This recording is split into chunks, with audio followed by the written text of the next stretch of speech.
Cavando os Poços dos Moveres de Deus, Charles Finney.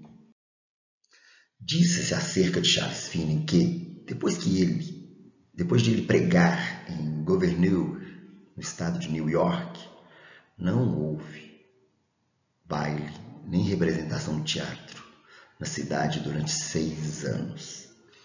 Era muito comum na época desse avivamento as comunidades serem muito impactadas. E Finney era um homem que andava muito debaixo da presença de Deus. A glória de Deus realmente estava onde esse homem ministrava. Contam-se muitas histórias, uma das mais famosas, que ele, ao visitar uma fábrica, certo dia, se não me engano, uma fábrica têxtil,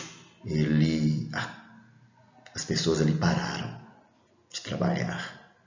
E sem ele ministrar uma palavra, muitos ali caíram em arrependimento, em prantos.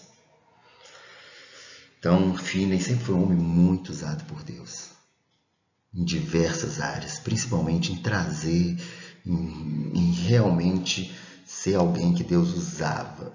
Quem traz o avivamento, queridos, é Deus. Quem derrama o avivamento é Deus. Mas Deus usa vasos, Deus usa homens para serem usados por Ele. E Finney foi um homem muito usado. Bom, como nós vimos, o fogo do avivamento se alastra através da vida de Finney. Tanto que Wesley Donnell, ele relata num dos seus livros, Wesley Donnell é um metodista assim, muito cheio de Espírito de Deus também, que escreve muito sobre avivamento.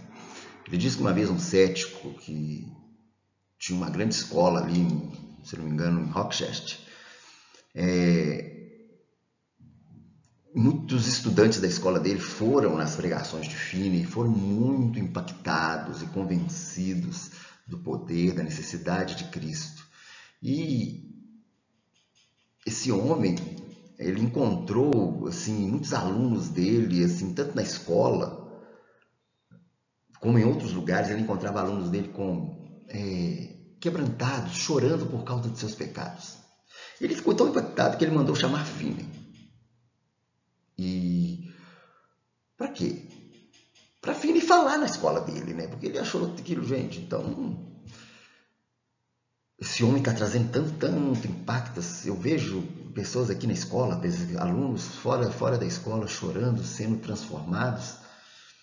Aquele homem cético, ele tem alguma coisa. E ele chama o Finney para pregar na escola. E ali, gente, muitas pessoas são impactadas. Muitas pessoas mesmo. Diz Wesley Donnell que mais de 40 estudantes do sexo masculino e vários do sexo feminino tornaram-se mais tarde ministros e missionários, né? Só daquela escola. E aquele homem também teve um impacto transformador muito grande, sabe? Muitas pessoas nessa cidade, esse avivamento ali em Rochester foi tão forte que anos depois a cidade ainda assim era impactada. Se eu não me engano, no livro de Donnell, ele cita que naquela cidade mais de 100 mil indivíduos eram cristãos e muitos deles eram cristãos meio que descendentes do mover de Deus ali na época de Finney. Então, assim, aquela cidade foi impactada e transformada com esse fogo de avivamento. É muito interessante que naquela época acontecia muito e cidades eram impactadas pelo avivamento. Bom, queridos, o segredo de Finney. O segredo de Finney é que ele não tinha segredo. Muitos perguntavam, Finney, como que isso acontece? Era uma vida intensa de oração e dependência de Deus. Ele sempre enfatizava isso, a vida de oração, a dependência de Deus. Ele sempre buscava, era muito comum na época ele ir para as matas, orar, buscar a Deus ali, ter tempo ali com o Senhor. Então, queridos, o segredo de Finney era simples, não tinha segredo, era uma vida de constante comunhão com Deus. Era uma vida de comunhão com Deus. Tudo bem que Deus ali, mesmo antes do ministério dele ser erguido, Deus já estava movendo um avivamento. Finney não começou um avivamento, por assim dizer. Ele já entrou no meio desse processo, mas quase no final. Mas ele foi muito usado. E um dos pontos chaves na vida dele era realmente a vida de intercessão. E uma outra coisa que Finney tinha era o amor pelas pessoas perdidas. Ele entendia que o ministério dele era pregar aos perdidos. Ele era, por assim dizer, um evangelista nato. Bom, uma das características de Finney, como nós vimos, é realmente essa paixão pelas almas.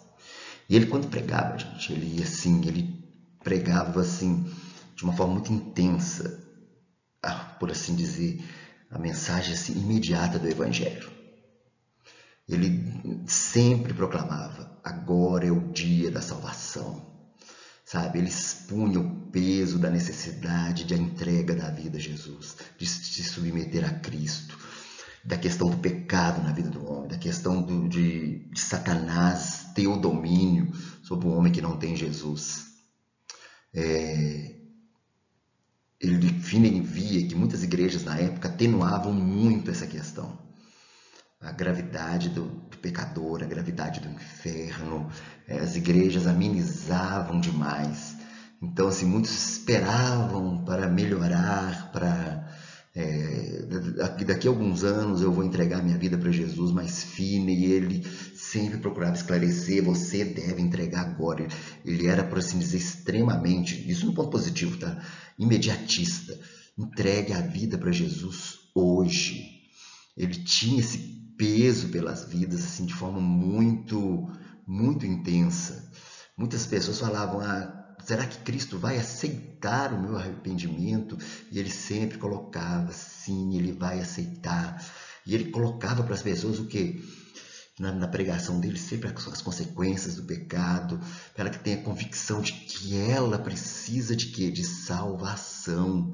Ele não, por assim dizer, ele não aceitava desculpas, sabe, que atrasasse a pessoa a entregar a vida para Jesus. Ele era muito intenso. Muitos criticavam ele por isso, porque Finney, ele foi uma das pessoas que popularizou a questão do apelo: vem à frente. Então ele enfatizava muito isso. Ele enfatizava muito, e ele pregava assim, tanto para as pessoas como para os liderados dele, que a gente precisava ter o quê? Se esforçar ao máximo para que as pessoas entregassem a vida para Jesus, para que elas tivessem um arrependimento, entendessem que elas precisavam se arrepender e entregar a vida para Jesus, sabe? Ele usava de muitos recursos para isso, e um muito interessante, que um dos recursos muito usado por ele mostrava imagens assim muito fortes nas pregações dele, tanto do céu como do inferno, tanto com a questão de lago de fogo, a questão da perdição no inferno. As imagens bíblicas ele trazia muito à tona, tanto do inferno como do céu, da gloriosa vida com o Senhor no céu, sabe? Ele enfatizava muito isso, muito isso. E enfatizava muito a exigência do evangelho de arrependimento. A pregação do arrependimento era muito forte na mensagem de Finney, sabe? Ele não queria dar tempo do pecador esperar. Ele insistia muito, por assim dizer, nos apelos dele. Ele mostrava essa necessidade, mostrava a realidade do inferno, a realidade do céu, realidades que ele sentia que a igreja na época não enfatizava tanto. E isso talvez seja um lembrete para nós. Ele tinha um peso muito grande pela vida dos perdidos. Queridos, o tempo do fim glorioso, sabe? Finney, ele, como eu disse, ele enfatizava muito a obra do Espírito Santo, o poder do Espírito Santo. Muitos na época enfatizavam muito a questão apenas intelectual. Mas aquele avivamento daquela época, os pregadores foram levantados com essa característica de enfatizar o poder do Espírito, sabe? E Finney, ele dedica-se a pregar isso. Tanto que quando ele se torna mais velho, ele para de fazer, por assim dizer, as suas... de ser um evangelista itinerante, realmente funda uma igreja, planta uma igreja, e dentro dessa igreja, se eu não me engano, foi na cidade de Oberlin, ele funda um colégio, um seminário ali para ensinar e para preparar as pessoas, tanto biblicamente, intelectualmente, como ter uma vida cheia do Espírito Santo. Acredita-se que mais de 20 mil pessoas passaram por esse seminário, foram muito impactados. Então, o tempo do fim de Finney foi muito glorioso, porque ele viu os limites dele até como pessoa, viu que talvez não desse tanto para ele ficar andando tanto, E ele faz o que? Ele resolve investir em treinar uma nova geração de pessoas. Finney tem algumas frases célebres.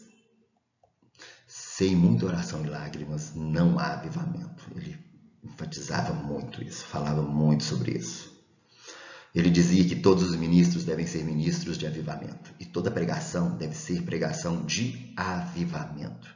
Ele cria muito no poder de Deus, na ação de Deus avivar a vida das pessoas. O reavivamento é renovado. No avivamento é renovada a convicção de pecado e arrependimento, seguida de um intenso desejo de viver em obediência a Deus.